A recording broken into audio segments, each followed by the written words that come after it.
Sok sanajan ieu pangalaman geus lumayan lila, tapi tepikeun ka ayeuna masih keneh kainget ku kuring.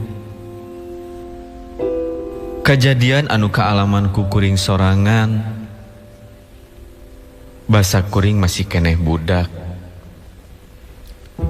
Tapi ieu kajadian teh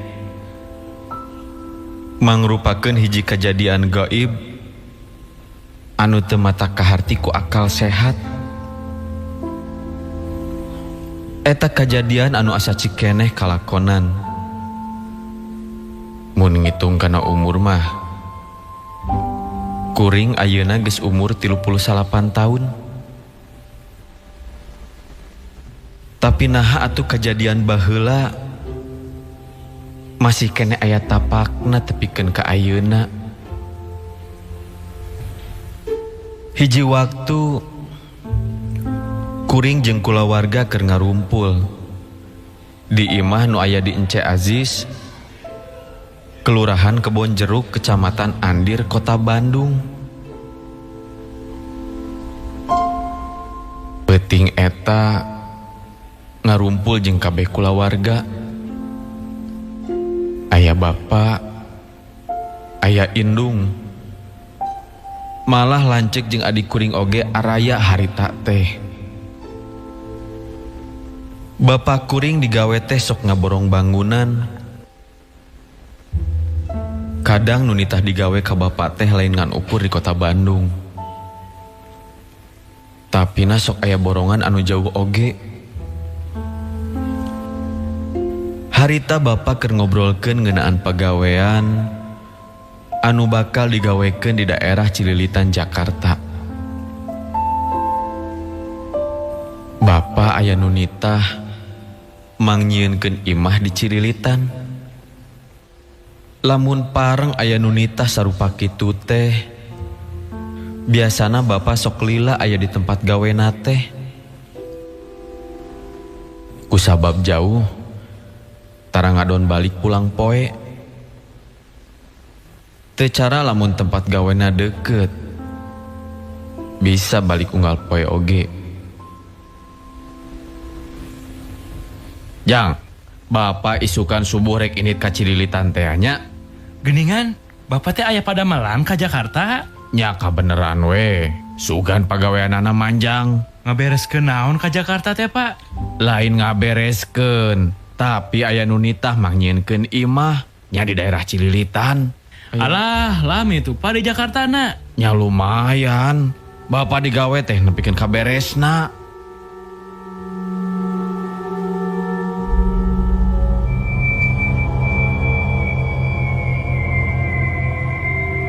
Bapak oge papadon ka anu jadi lanceuk awewe anu keur kakandungan.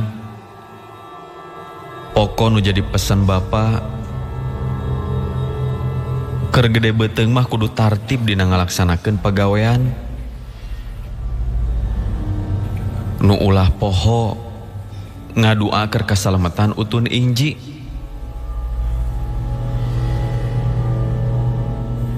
Jeung bapa pesen mun init-initan teh kudu mawa gunting leutik atawa pesotikel cenah.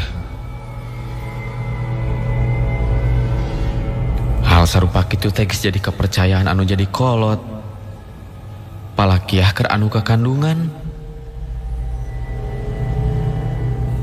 Bapa kuring oge papadon kanu jadi indung. Kusabab harita bapa can boga duit. Nya aya duit oge keur saongkoseun ka Jakarta.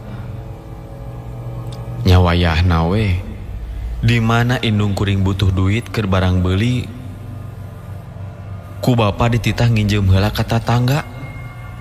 Pokona balik digawe ti Jakarta pasti digantian.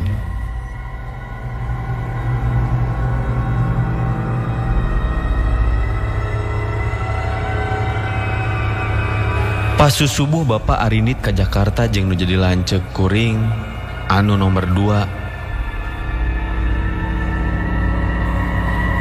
Kabeneran deh anu jadi lanceuk-lanceuk oge, lamun pareng teu baroga gawe masuk ngadon milu digawe jeung bapa. Bapak kuring kaasup tukangna dina bangunan mah. Jeung deui pangabisana lain ngan ukur kana nembok hungkul. Tapina kana kayu oge bapak mah tukangna. Jadi pagawean teh bisa digawekeun nya kana nembok, nya kana kayuna. Sainditna bapak ka Jakarta lantaran indung kuring teh ditinggalan duit kudu jadi bapak. Poe Senin harita indung kuring aya niat rek ngadon ka Cipatat nepungan lanceuk kuring anu aya di ditu. Maksudna rek nginjem duit kanu jadi lanceuk nu aya di Cipatat Raja Mandala. Samemeh indit indung kuring cacarita heula jeung nu jadi lanceuk kuring anu ngaranna Neni. Lanceuk kuring nyaritakeun kaheranan ngeunaan beuteungna anu keur kakandungan teh bet karasa asa kempes.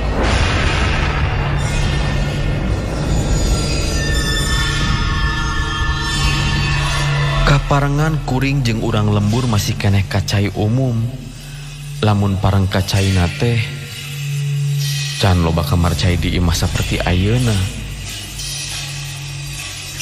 Malahan WC umumna oge aya di sisieun solokan. Nya solokan gede anu katelah cikakak. Malah deket terowongan gede nu aya di eta solokan. Indung kuring indit ka Cipatat. Tinggal di imah kuring jeung anu jadi lanceuk anu ngaranna Neni. Geus aya sababaraha poe indung kuring aya di Cipatatna teh. Poe Kemis harita dina waktu maju ka magrib malah tinggal sababaraha menit deui ka adzan magrib. Dak dumadak lanceuk kuring nu ngaranna Neni hayang kacai.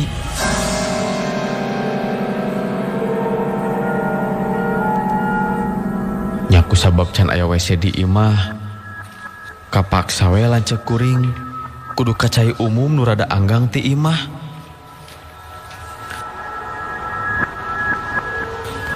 Lantaran di WC umum can aya penerangan,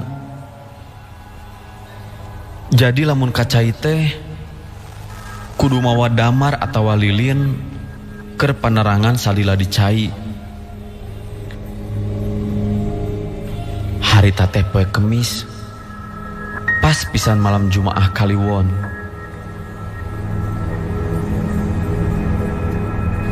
Aya nu matak heran keur kuring. Nu jadi lanceuk kuring nah bet bolak-balik wae kacai bari jeung teu mawa lilin atawa damar. Malah harita ku kuring oge diingetan.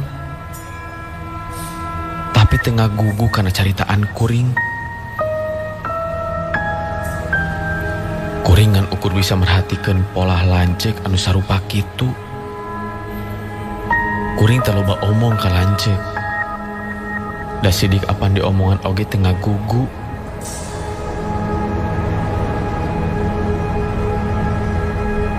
Bada Isa kakarek lanceuk kuring teh eureun teu bolak-balik deui kacai.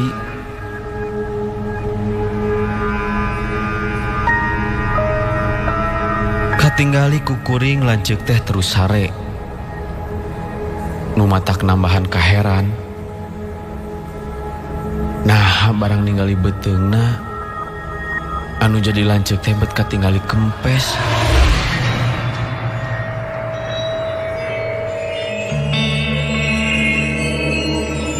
Sok padahal apan lanceuk teh keur kakandungan. Ningali keanehan sarupa kitu.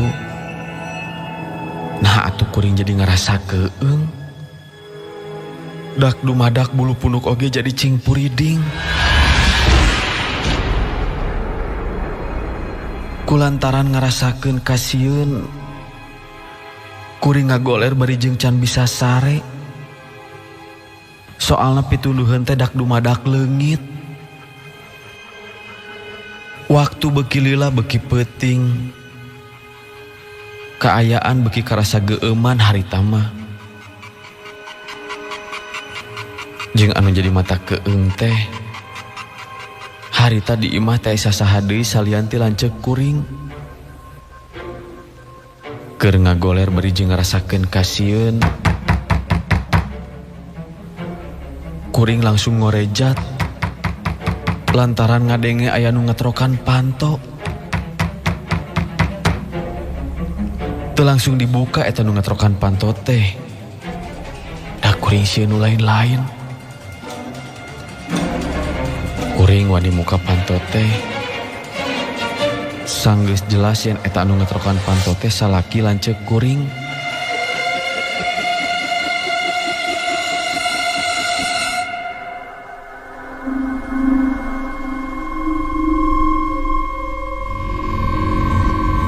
Nyaan anu datang teh salaki lanceuk anu kakarek balik jarah ti Cirebon. Ngan salaki lanceuk teh teu lila aya di imahna teh. Manehna langsung init deui. Pajar cenah masih keneh aya perlu peuting eta. Malahan initna teu kungsi ngahudangkeun heula kanu jadi lanceuk awewe. Anu kabeneran geus sare. Manjar teh karunya cenah keur tibra sare. Sainitna salaki lanceuk, kadenge ti saluareun imah aya nu gogorowokan ka kuring. Sababaraha urang jalma anu tadina keur ngadona rangkring di palebah luhureun jambatan Cikakak, ningali aya manuk bodas gede asup kana jandela imah kuring. Aya kajadian kitu beki we tambah heran jeung keungna keur kuring. Harita kuring jadi hese peureum. Atuh waktu nyerelek wae beki tambah peuting jeung karasa tambah keungna.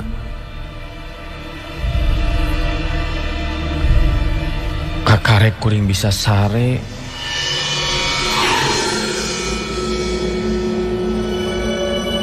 sanggeus kadenge aya nu adan subuh. Nu netelakeun yen waktu geus ngagayuh ka wanci subuh. Singkat carita, isukna kuring hudang teh beurang. Malah kuring teu sakola poe eta mah, lantaran hudangna kabeurangan.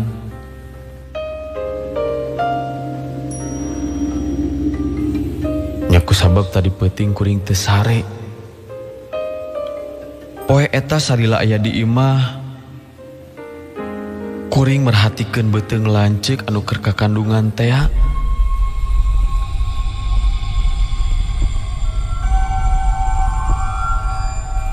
Nah atuh katinggalina ku kuring, sakapeung katingali beuteungna mendeyang. Tapi sakapeung katingali kempes siga eueuh utun injian. Sok sanajan kitu, kuring teu wani cacarita kanu jadi lanceuk. Pabeubeurang lanceuk kuring nu ngaranna Neni anu keur kakandungan teh nyalukan kuring.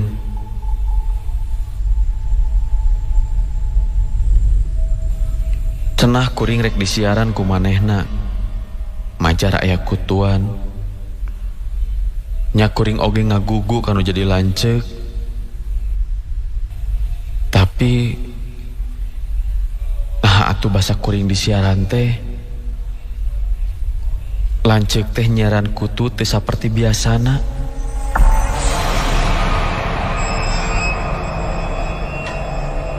Karasa bu kuring kalah diacak-acak kudu jadi lanceuk. Pola lanceuk kuring anu sarupa kitu teh teu digeunggeureurkeun. Nya kuring malaur manehna jadi ambek ka kuring. Teu kungsi sababaraha lila, indung kuring oge balik ti Cipatat.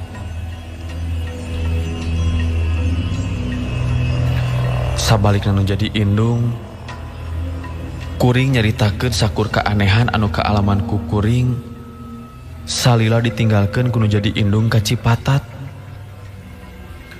Indung kuring oge percaya kana caritaan kuring. Malah sanggeus kitu, nu jadi indung kuring ngondang salah seorang paranormal anu ngaranna Kang Entis urang Cicaheum. Sadatangna Kang Entis katingali lanceuk anu rek diubaran teh robah sikepna.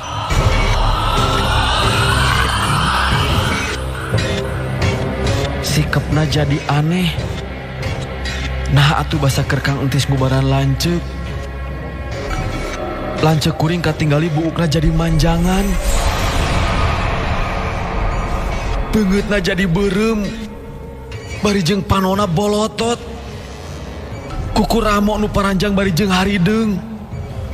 Atuh ningali aya kajadian aneh sarupa kitu mah kuring jadi sieun. Tapi hayang nyaho. Nya harita kuring ningali bari nyempot satu kangen awakna uwa. Da puguh kabeneran harita nu jadi uwa kuring oge datang ka imah kuring. Kajadianana hampir-hampir ngalungan antara nu jadi lanceuk anu geus robah jinis jadi pikasieun jeung Kang Entis anu ngubaran. Ngan hadena Kang Entis geus luhur pangabisana. Lanceuk anu kaasupan jurig bisa diperuhkeun. Pangakuna jurig anu asup kana ragana lanceuk nya manehna teh anu disebut kelong wewe nu aya di jambatan Cikakak. Eta jurig anu ngaraksuk kana awak lanceuk kuring teh ngarasa kadupak kudu jadi lanceuk. Basa keur lanceuk kuring bolak-balik ka cai tea. Eta kelong wewe atau wewe gombel anu ngancik dina wujud lanceuk teh hayang mawa utun inji nu aya dina kandungan lanceuk kuring. Ngan hadena Kang Entis nunggu baran bisa meruhkeun eta makhluk goib anu kasebut wewe gombel teh.